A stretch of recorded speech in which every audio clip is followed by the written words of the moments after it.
आपका बहुत स्वागत है हमारे अबंडेंट लाइफ टेलीविजन प्रोग्राम में। दोस्तों, मैं सच में आपकी ओर से सुनना चाहता हूँ। कृपया कर मेरा ईमेल एड्रेस नोट कीजिए जो कि अभी इस समय स्क्रीन पर आया है।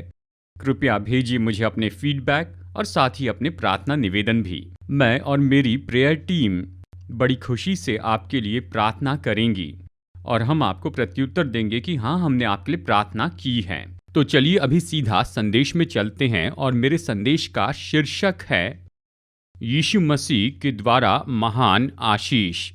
अब हम उस महान काम के बारे में देखेंगे जो यीशु ने किए थे अपने इस पृथ्वी पर रहते हुए समय में, और ये तो 5000 लोगों को भोजन देना है।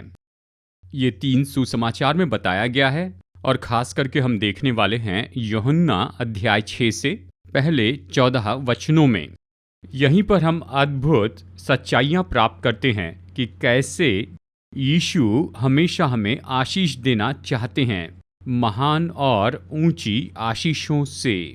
अब ये जो महान काम हुआ, इसमें से मैं आपको 6 महान सच्चाई बताना चाहता हूँ, या कहिए 6 सिद्धांत या 6 रहस्य, यानी कैसे यीशु मसीह के द्वारा हम प्राप्त कर सकते हैं महान और ऊंची आशीषों को।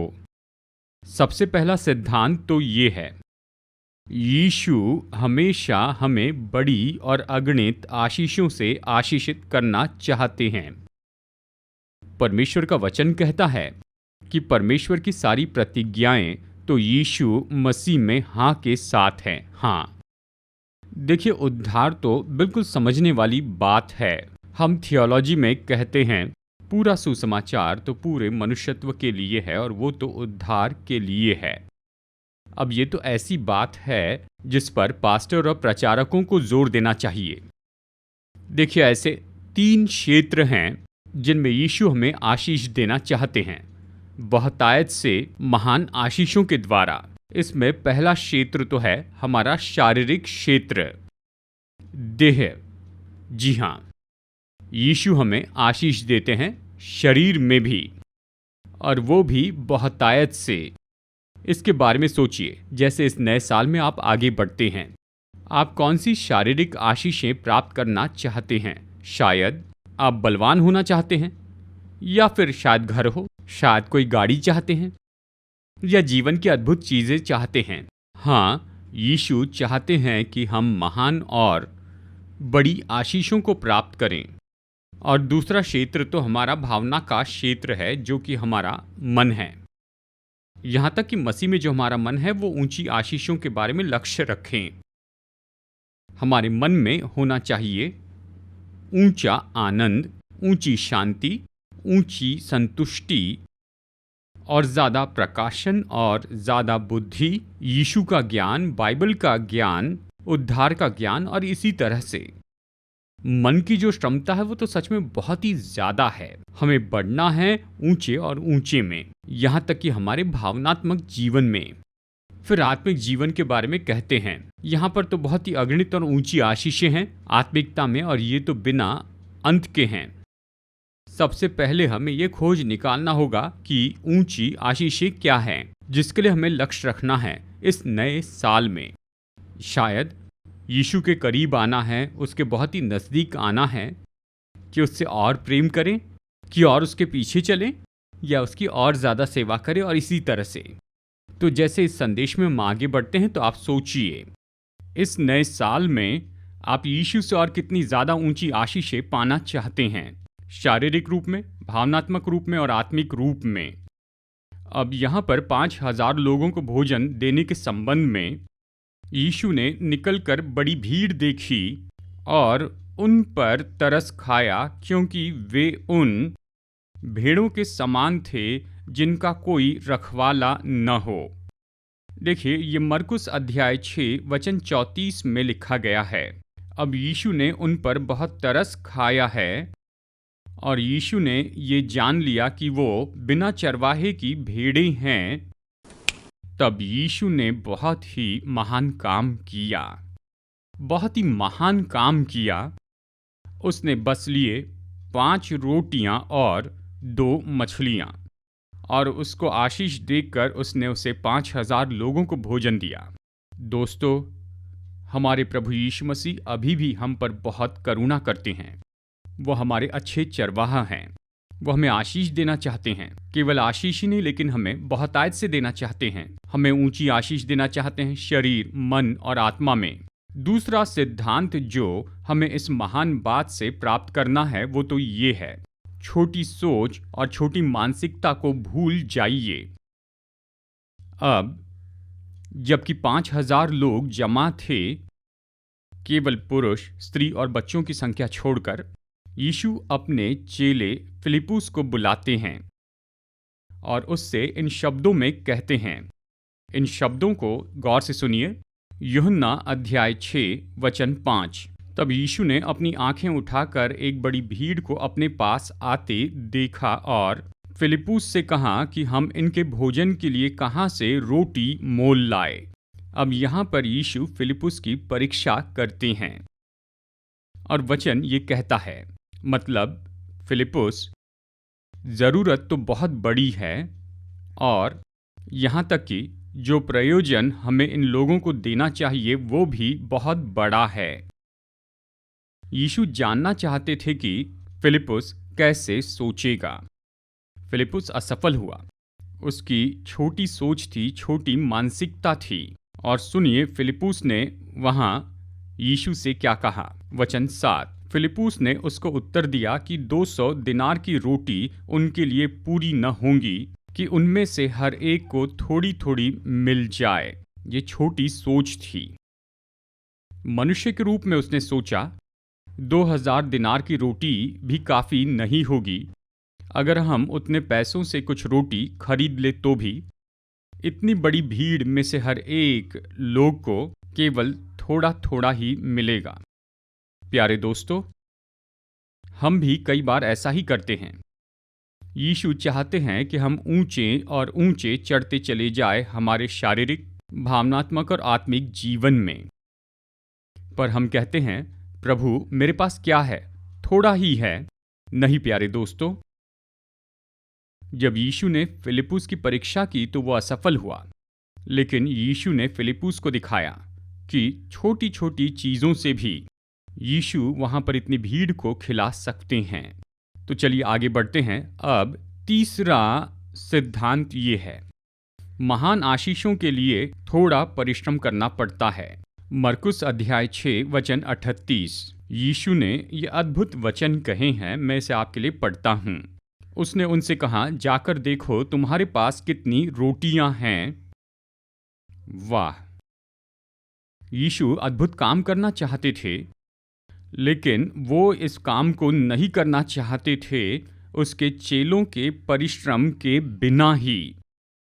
उसने उनसे कहा, जाकर देखो तुम कितना थोड़ा जमा कर सकते हो। और उन्होंने जाकर जरूर देखा कि एक छोटे बच्चे के पास वहाँ 5 रोटियां और 2 मछलियां हैं। दोस्तों, हमारे जीवन में ये बहुत ही महत्वपूर्ण है। अगर हम जीवन में ऊंचे और ऊंचे पर जाना चाहते हैं, महान आशीषें, अद्भुत आशीषें पाना चाहते, तो हमें जो करना चाहिए उसे करना ही पड़ेगा। हमें उसके लिए अपना परिश्रम करना ही पड़ेगा, चाहे वो कितना भी छोटा काम क्यों न हो। संभावनाओं को खोजते जाएं और उन्हें ढूंढें। आप कहेंगे, परमेश्वर चाहते हैं कि हमें जो करना चाहिए उसे करें, ताकि उसे जो करना है उसे वो कर सकें।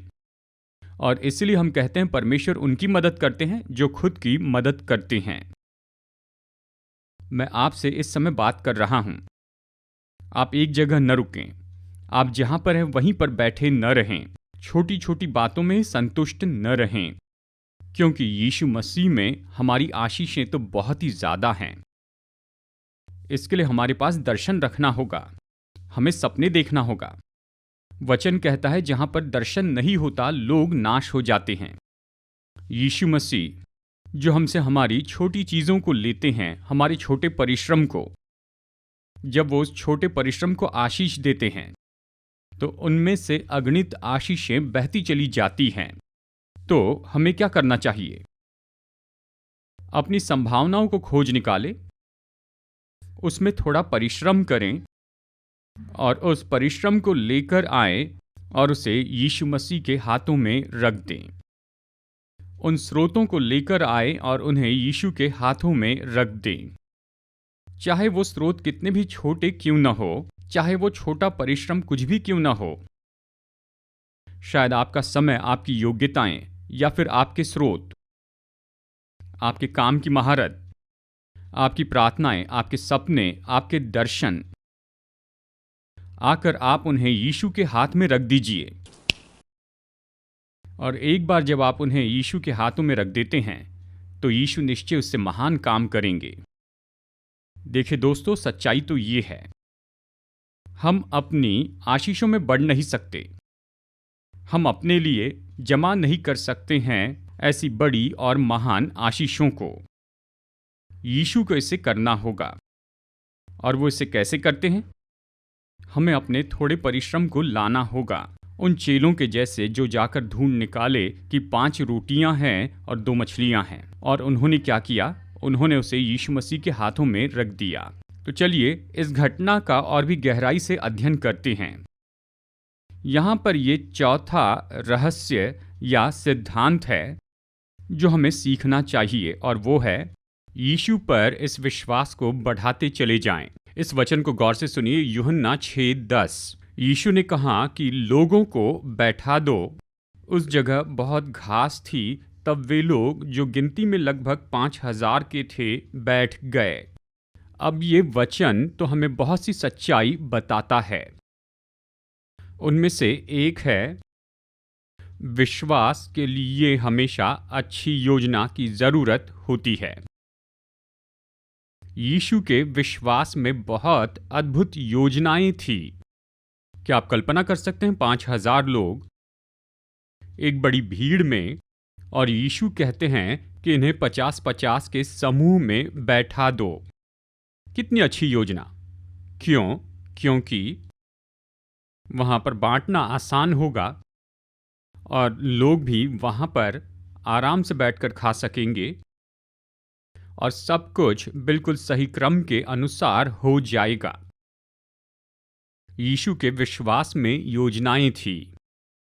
दोस्तों, अगर हम अपने जीवन में ऊंचाइयों पर पहुंचना चाहते हैं तो हमारे विश्वास में भी अच्छी योजनाएं होनी चाहिए। मतलब हमारी मंजिल हैं, हमारे लक्ष्य हैं, हमें कुछ हासिल करना है। उन्हें कैसे हासिल करना चाहेंगे? योजना बनाइए। एक दिन एक एक समय में आप आगे बढ़कर उन्हें हासिल कर सकते हैं। अब यीशु का जो विश्वास है उसमें तो बहुत ही सामर्थ्य थी, और हमें भी इसी तरह का विश्वास रखना चाहिए। देखिए, एक ऐसी घटना है जो मत्ती अध्याय 21 में पाई जाती है, वचन 18 से 20 में, जहां पर यीशु चल रहे थे और उन्हें भूख लगी और वह अंजीर के पेड़ को देखते हैं और उस पर कोई फल नहीं देखते हैं, तो वो उसे श्राप देते हैं। और अगली सुबह चेले बताते हैं कि यीशु, जिस अंजीर के पेड़ को आपने श्राप दिया था वो सूख गया है। और यीशु उन्हें वहीं पर एक बहुत ही अद्भुत पाठ सिखाते हैं, और इन वचनों में वो ये कहते हैं, यदि तुम में विश्वास हो तो तुम भी उस तरह की सामर्थ्य को खोल सकते हो। तुम पहाड़ से कह सकते हो तो वो हट जाएगा और समुद्र में गिर जाएगा। इस तरह से सिखाया था। दोस्तों, उस विश्वास जो यीशु मसीह में है उसे आप सामर्थ प्रदान करते चले जाइए। यीशु के विश्वास में सच में इतनी महान सामर्थ क्यों थी, और क्यों हम अपने विश्वास में सामर्थ की कमी महसूस करते हैं? सोचने वाली बात है। सच्चा विश्वास तो हमेशा सामर्थ्य विश्वास होना चाहिए। यीशु मसीह को कैसे इस तरह का सामर्थ्य विश्वास मिला था? मैं आपके लिए एक बहुत ही महत्वपूर्ण वचन पढ़ रहा हूं, और ये पाया जाता है मरकुस अध्याय 9 वचन 29 में। उसने उनसे कहा कि ये जाति बिना प्रार्थना किसी और उपाय से निकल नहीं सकती। उस समय चेले एक दुष्ट आत्मा को निकाल नहीं पाए थे, तो लोगों ने आकर यीशु से कहा, आपके चेले इसे नहीं कर पाए हैं, उनके विश्वास में सामर्थ्य नहीं है।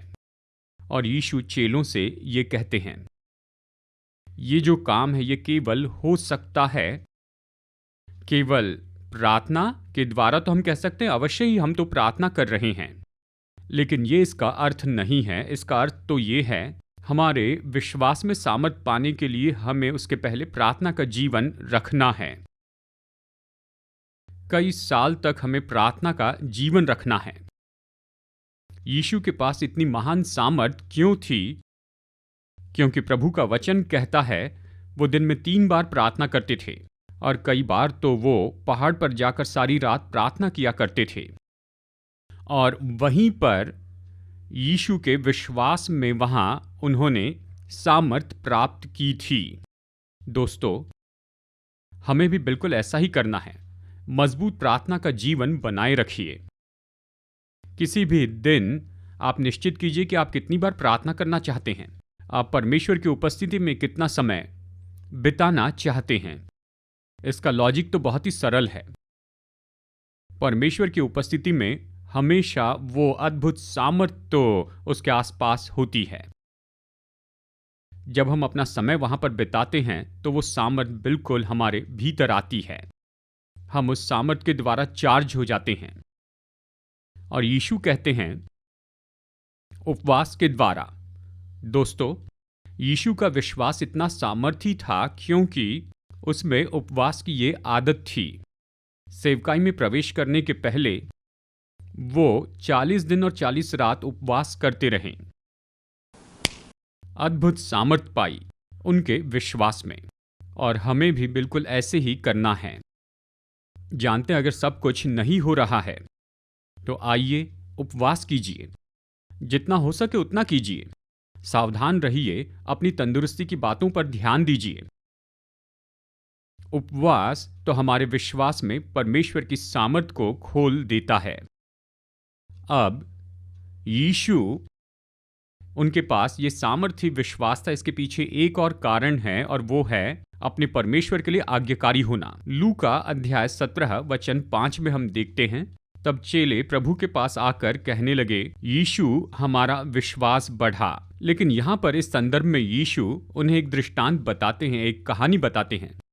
यीशु कहते हैं, जब दास घर में आ जाता है तब स्वामी क्या कहता है?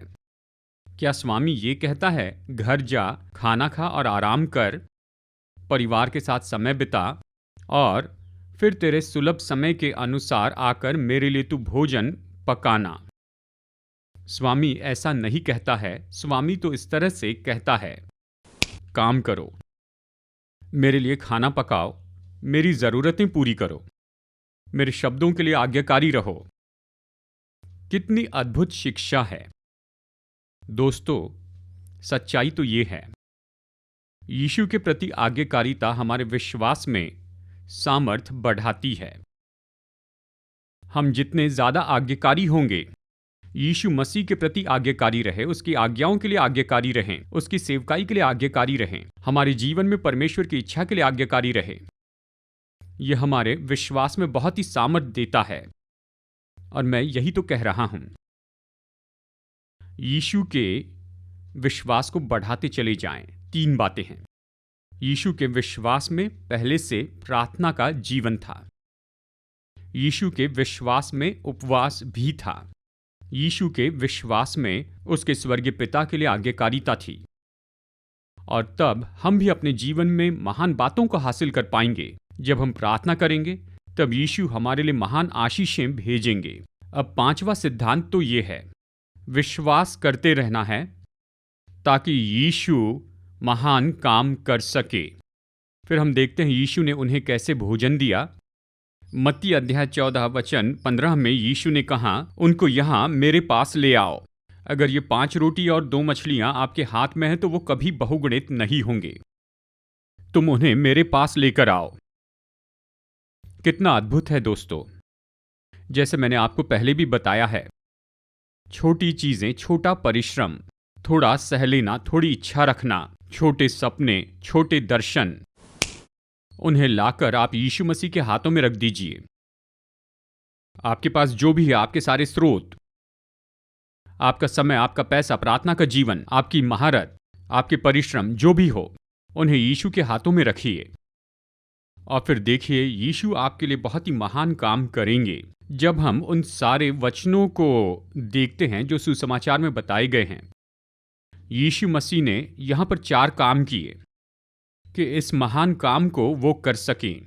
उसने उस छोटी चीज को बहुत महान आशीष में बदल दिया, जो कि 5,000 लोगों को भोजन देना है। मैं आपको ये बताता हूं, और हमें भी यीशु के साथ में ऐसा ही करना है। सबसे पहले यीशु ने उनको लिया और उसने धन्यवाद दिया। यूहन्ना अध्याय 6 वचन 11। यीशु मसीह ने धन्यवाद दिया।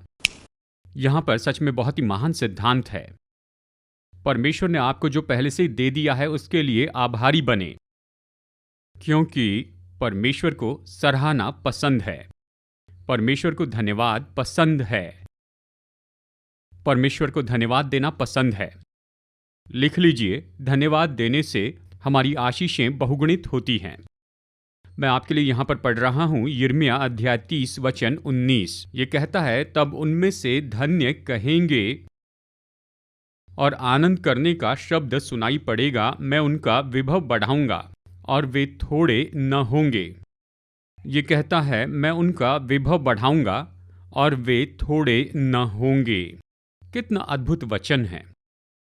धन्यवाद देना केवल स्तुति आराधना के द्वारा नहीं, लेकिन अपने दशवांश और भेंटें देना। जो कुछ भी यीशु को देना चाहिए वो आप उसे दीजिए।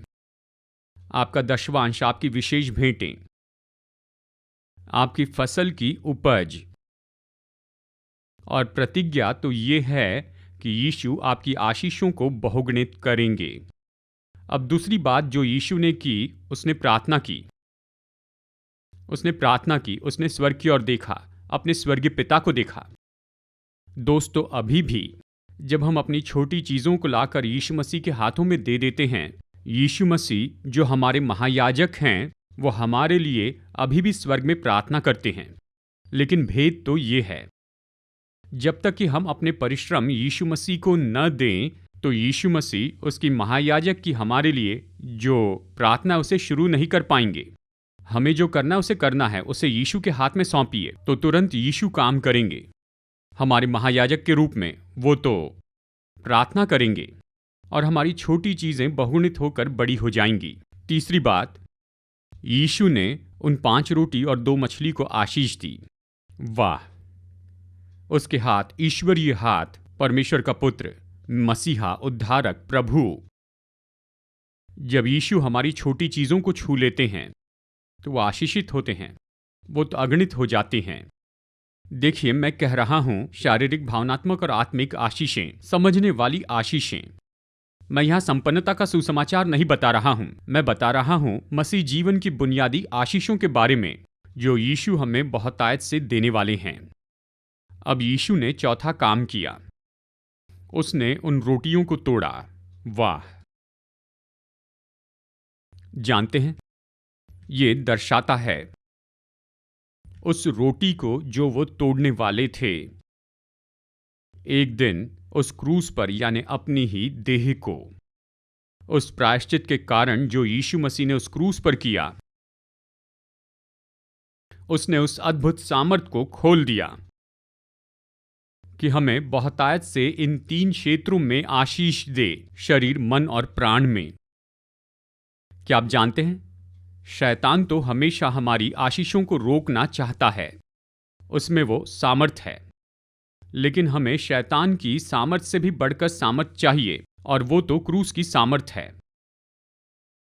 यीशु ने क्रूस पर अपनी देह तोड़ दी और उसने महान सामर्थ खोल दी, क्योंकि परमेश्वर का वचन कहता है, सुसमाचार तो संसार के लिए मूर्खता है, लेकिन हम जो विश्वास करते हैं हमारे लिए ये परमेश्वर की सामर्थ है।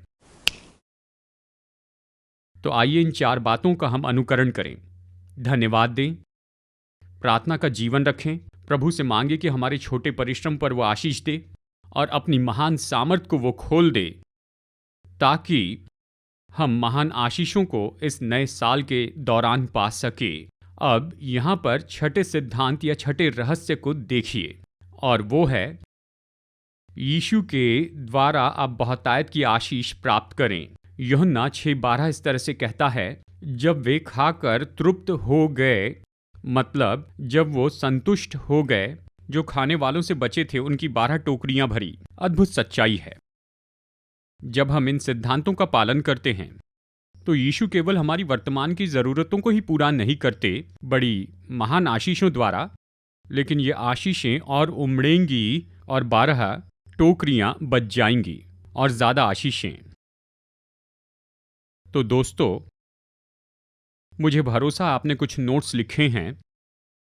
आप इनका अनुकरण कीजिए और इस नए साल में आइए यीशु की ओर देखें कि वो महान काम करें। पिता, पुत्र और पवित्र आत्मा त्रिएक परमेश्वर, हम आपकी स्तुति करते हैं, सराहना करते हैं, आराधना करते हैं। प्रभु, आपके वचन के लिए धन्यवाद। आपने महान काम किया। आपने 5000 लोगों को भोजन दिया कि आप छोटी छोटी चीजों को लेकर हमारे छोटे परिश्रमों को और फिर आप उन्हें बदलकर बड़ी महान आशीष बना देते हैं। प्रभु, हमारी मदद कीजिए कि इस अद्भुत संदेश में आपने हमें जो 6 सिद्धांत दिए हैं उनका हम पालन कर सकें। और इन सभी लोगों के लिए प्रार्थना करता हूं जिन्होंने आपका संदेश अभी सुना है कि इस नए साल में आप इन्हें बहुतायत से आशीष दीजिए, शारीरिक, भावनात्मक और आत्मिक आशीष दीजिए। और प्रभु, आप इन्हें अपनी बहुतायत की आशीष से आशीष दीजिए और हमारी मदद कीजिए कि हम हमेशा आभारी रहें। हम धन्यवाद दें कि आपकी सेवा करें, आपसे प्रेम करें और आपके पीछे चलें और हमारे जीवन में आपकी इच्छा पूरी करें। यीशु के सामर्थी नाम में प्रार्थना करते हैं, आमीन। प्यारे दोस्तों, मुझे भरोसा है जो संदेश आपको बताया गया ये आपके लिए आशीष है। मैं चाहता हूं इस टेलीविजन सेवकाई में आप मेरे साथ पार्टनर बनिए। वर्तमान में उद्धार न पाए लोगों को मैं सुसमाचार बताता हूं और उद्धार पाए लोगों को वचन सुनाता हूं 4 अलग अलग भाषाओं में, तेलुगु, मलयालम, हिंदी और इंग्लिश में।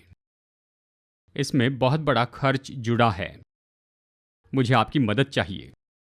अगर आप इस सेवकाई में पार्टनर बनना चाहते हैं तो स्क्रीन पर दिए हुए इस QR कोड को नोट कीजिए, इसकी फोटो लीजिए और योगदान भेजिए कि इस सेवकाई की सहायता के लिए आप अपनी भेंट भेजिए। और साथ ही अगर आपको मनी ऑर्डर या ऑनलाइन के द्वारा भेजना है तो स्क्रीन पर दी हुई इस जानकारी को नोट कीजिए और मैं विनती करता हूँ इस सेवकाई को सहयोग देने के द्वारा आप हमें प्रत्युत्तर दीजिए। अगर पवित्र आत्मा आपकी अगुवाई करे कि एक प्रोग्राम में स्पॉन्सर बने तो इन नंबरों को नोट कीजिए, इन पर फ़ोन कीजिए और मेरा ऑफिस आपको बताएगा कैसे एक प्रोग्राम में स्पॉन्सर बन सकते हैं और एक प्रोग्राम को स्पॉन्सर करके आप ऐसा कर सकते हैं और आप सच में लाखों लोगों को आशीष देते चले जाएंगे यीशु मसीह के सुसमाचार के द्वारा और परमेश्वर के सामर्थी वचन के द्वारा जो मैं इन टेलीविज़न प्रोग्राम्स में देते जा रहा हूँ। यीशु आपको बहुतायत से आशीष दे। तो आइए बेनेडिक्शन के लिए सिर झुकाते हैं। अब हमारे प्रभु यीशु मसीह का अनुग्रह, पिता परमेश्वर का प्रेम और पवित्र आत्मा की संगति इन सब के साथ में बनी रहे जिन्होंने इस समय संदेश सुना है, और यीशु मसीह की सारे संसार की सेवकाई में भी अब और युगान युग तक होती रहे। आमीन।